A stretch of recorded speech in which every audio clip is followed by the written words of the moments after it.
আউযু বিল্লাহি মিনাশ শাইতানির রাজিম বিসমিল্লাহির রহমানির রহিম।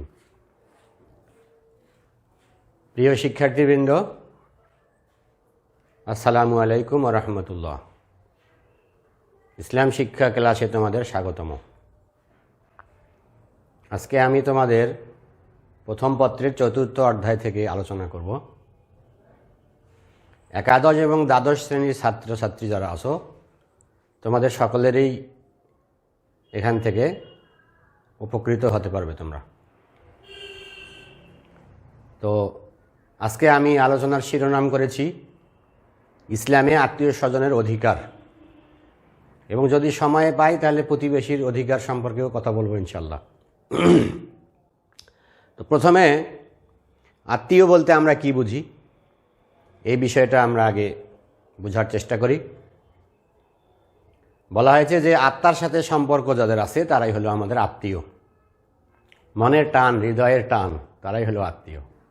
তো ইসলামে আমাদের যে ধারণা দেয়, কনসেপ্ট অফ ইসলামে যে আমাদের ধারণা, আমরা একই পিতামাতা আদম এবং হাওয়া, একজন পুরুষ এবং একজন মহিলা থেকে আমাদের পৃথিবীতে আগমন আমরা জানি।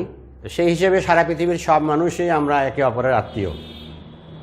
কিন্তু আত্মীয়র অধিকার যখন আমরা আলোচনা করব, তখন আমরা বিশেষ কিছু ব্যক্তিকেই আত্মীয় হিসেবে চিহ্নিত করব। তাহলে আত্মীয় কারা, আমাদের এই বিষয়টা আগে বুঝতে হবে সবার আগে।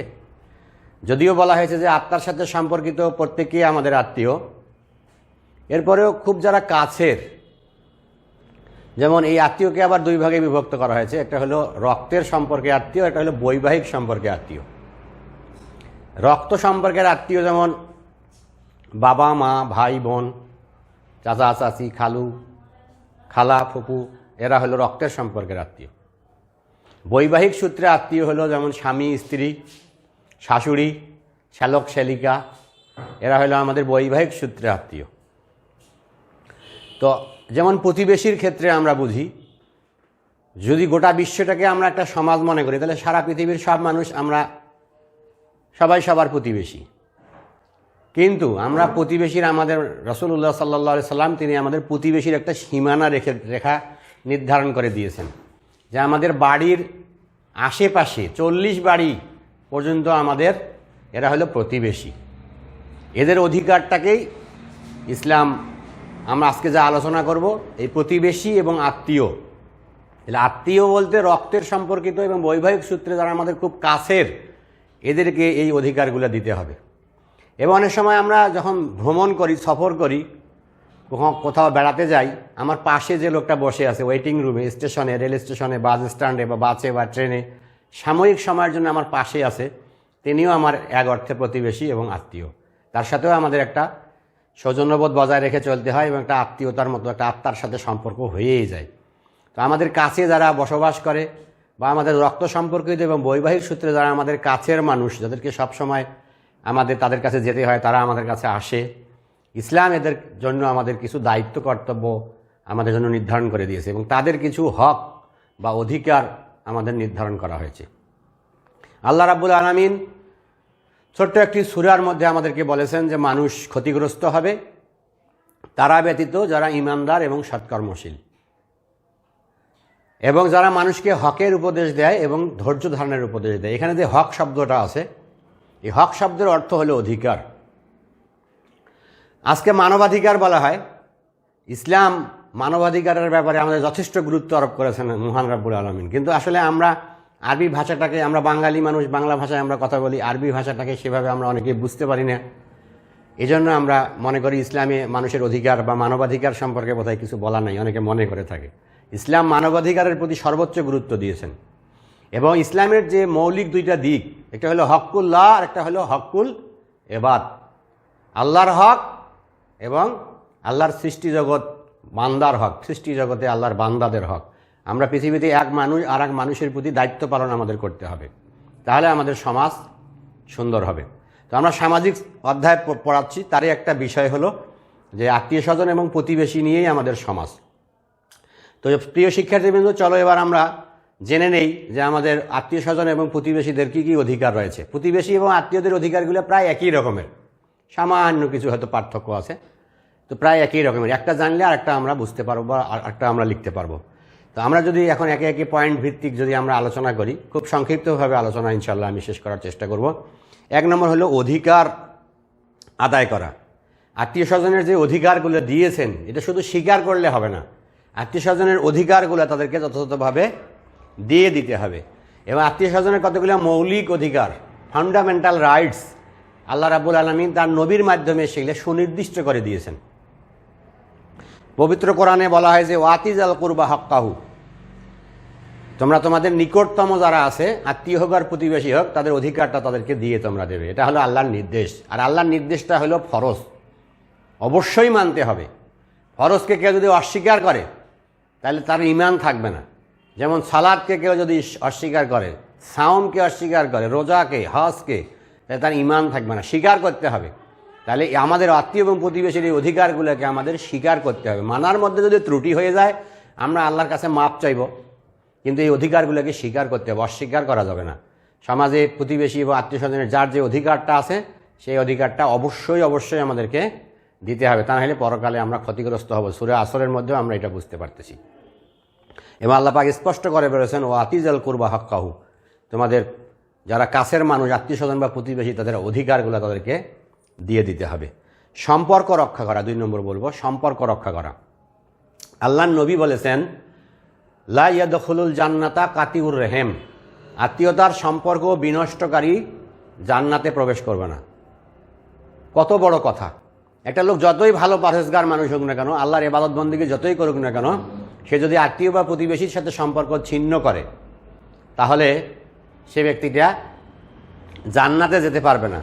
এটা অনেক বড় হুমকি দেওয়া হয়েছে এখানে। তাহলে প্রতিবেশী বা আত্মীয় স্বজনের অধিকারের গুরুত্ব কতটুকু ইসলামে, কথা বলার পর আর বিস্তারিত আলোচনার প্রয়োজন আছে বলে আমি মনে করি না। তাহলে আমরা 2 নম্বরে জানলাম আত্মীয় স্বজনের সাথে সম্পর্ক রক্ষা করতে হবে। এবং এমনকি আল্লাহর নবী বলেছেন যে আত্মীয়তার সম্পর্ক রক্ষাকারী সেই ব্যক্তি নয় যে তোমার সাথে সম্পর্ক রক্ষা করে আর তুমি তার সাথে সম্পর্ক রক্ষা করে চলো, বরং বলা হয়েছে যে তোমার সাথে সম্পর্ক কোনো কারণে ছিন্নও করে, তার সাথেও তোমাকে আত্মীয়তার সম্পর্ক রক্ষা করার চেষ্টা করতে হবে। কারণ যে আমার সাথে ভালো ব্যবহার করে, আমি তার সাথে ভালো ব্যবহার করবো, এটা তো খুব স্বাভাবিক জিনিস। কিন্তু যে আমার সাথে সম্পর্ক কোনো কারণে ছিন্ন করেছে, আমার উচিত হবে তার সাথে সম্পর্ক পুনরায় স্থাপন করা।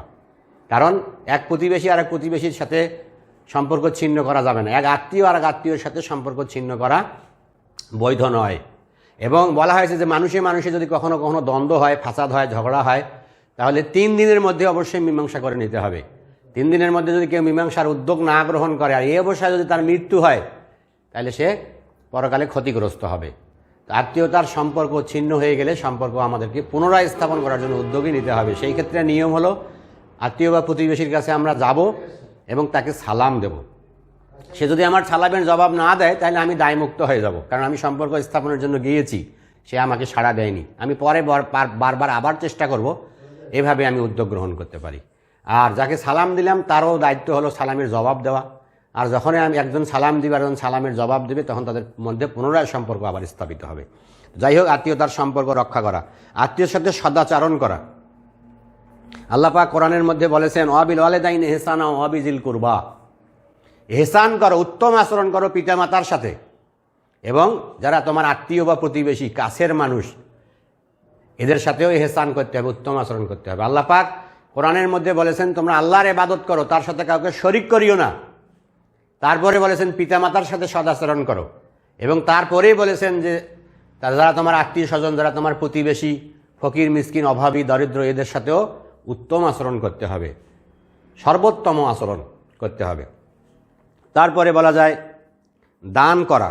আত্মীয় স্বজন বা প্রতিবেশীর মধ্যে কেউ যদি অভাবগ্রস্ত থাকে, তাকে দান করা, আর্থিক সহযোগিতা প্রদান করা ইসলামের খুবই গুরুত্বপূর্ণ জিনিস। কারণ ইসলাম হলো সহযোগিতার ধর্ম, সহমর্মিতার ধর্ম।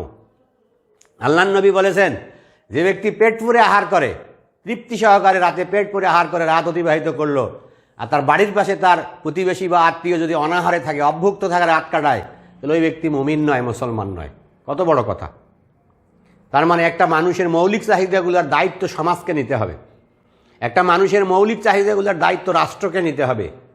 হযরত ওমর রাদিয়াল্লাহু আনহু তিনি বলেছিলেন, আমার রাষ্ট্রের মধ্যে কোনো মানুষ তো দূরের কথা, একটি কুকুরও যদি না খেয়ে থাকে বা না খেয়ে ক্ষুধার যন্ত্রণায় ছটফট করে বা মারা যায়, তাহলে আমি ওমর ভয় পাচ্ছি যে এই জন্য আল্লাহর দরবারে আমাকে জবাবদিহি করতে হবে। এর নাম হলো ইসলাম। তারপরে সুখ এবং দুঃখে অংশীদার হওয়া। প্রতিবেশীর বাড়িতে কেউ মারা গেছে বা প্রতিবেশী অসুস্থ, আমাকে তার সাথে সহযোগিতা সহমর্মিতা পোষণ করতে হবে। সবার সুখে হাসবো আমি, কাঁদবো সবার দুঃখে, নিজের খাবার বিলিয়ে দেব অনাহারের মুখে। কবি বলেছেন কত সুন্দর কথা। ইসলামের কোরআন হাদিসের যেন প্রতিধ্বনি এই কবিতার মধ্যে আমরা দেখতে পাই। মানুষের দুঃখে আমি দুঃখী হব, মানুষের সুখে আমি সুখী হব। প্রতিবেশীর বাড়িতে বিবাহ উৎসব চলতেছে, আমিও সেদিন আনন্দ করব বৈধভাবে, ইসলামের সীমা বজায় রেখে। প্রতিবেশীর বাড়িতে যদি আবার দুঃখ হয়, দুঃখের ছায়া নেমে আসে, কোনোভাবে প্রতিবেশী আহত হয়, তাহলে তার সাথে আমাকে সমবেদনা প্রকাশ করতে হবে। এটাই হলো ইসলামের ধর্ম। যেন ইসলামী সমাজ যেন একটা দেহের মতো, দেহের কোথাও যেমন আঘাত পাইলে গোটা দেহ তার আঘাতকে অনুভব করে, ইসলামী সমাজ হবে একটা দেহের মতো, মুসলিম উম্মাহ হবে একটা দেহের মতো, সারা বিশ্বের মানুষ হবে একটা দেহের মতো। কারণ আমরা তো এক আদম এবং হাওয়া থেকেই পৃথিবীতে এসেছি, একজন বাবা মা থেকে। সুতরাং আসলে বৃহত্তর অর্থে আমরা সবাই সবার আত্মীয়, সবাই আমরা সবার প্রতিবেশী। তো এই বিষয়গুলো আমাদেরকে মনে রাখতে হবে প্রিয় শিক্ষার্থীবৃন্দ। এছাড়া আরও বলা হয়েছে যে ঝগড়া করা যাবে না প্রতিবেশীর সাথে বা আত্মীয়র সাথে। মানুষ আমরা মানবীয় দুর্বলতার কারণে দুনিয়াতে আমাদের লোভ আছে, হিংসা আছে, অহমিকা আছে, দোষে গুণে মানুষ কখনো হয়তো হয়ে যেতে পারে। এজন্য আমাদের কারোর মধ্যে যদি কখনো ঝগড়া লেগেই যায়, তাহলে আমাদেরকে 3 দিনের মধ্যে অবশ্যই এই ঝগড়ার নিষ্পত্তি করতে হবে। কী জন্য ঝগড়া, সেই বিষয়টার গোড়ায় যেতে হবে। কোনো জমি জমা নিয়ে, কারো অধিকার নিয়ে, কোনো ভুল বুঝাবুঝির কারণে এটাকে আমাদের মীমাংসা করে নিতে হবে। ঝগড়া তো করা যাবেই না, এবং কারোর সাথে যদি কারো ঝগড়া লাগে তাহলে আমাদেরকে সেটা অবশ্যই মীমাংসা করতে হবে। প্রিয় শিক্ষার্থীবৃন্দ, এরপরে আমরা আসি, আল্লাহর নবী বলেছেন যে তোমরা যে কোনো যাদের সাথে ভালো সম্পর্ক, আত্মীয় কিংবা প্রতিবেশী, তোমরা উপহার আদান প্রদান করবে।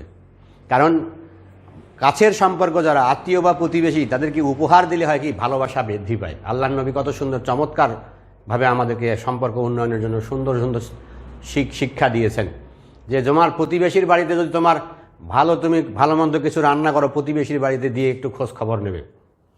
সেটা যদি ভালো কিছু দিতে না পারো, আল্লাহ নবী বলছেন যে একটু পানি বেশি করে তরকারিতে দিয়ে একটু ঝোল হলেও তোমরা প্রতিবেশীর বাড়িতে একটু পাঠাও। এতে হবে কি প্রতিবেশীর সাথে সম্পর্কের উন্নয়ন ঘটবে, ভালোবাসা বৃদ্ধি পাবে। সুন্দর চমৎকার শিক্ষা আমাদেরকে আমাদের মহান আল্লাহ তাআলা রাসূল আমাদেরকে দিয়েছেন।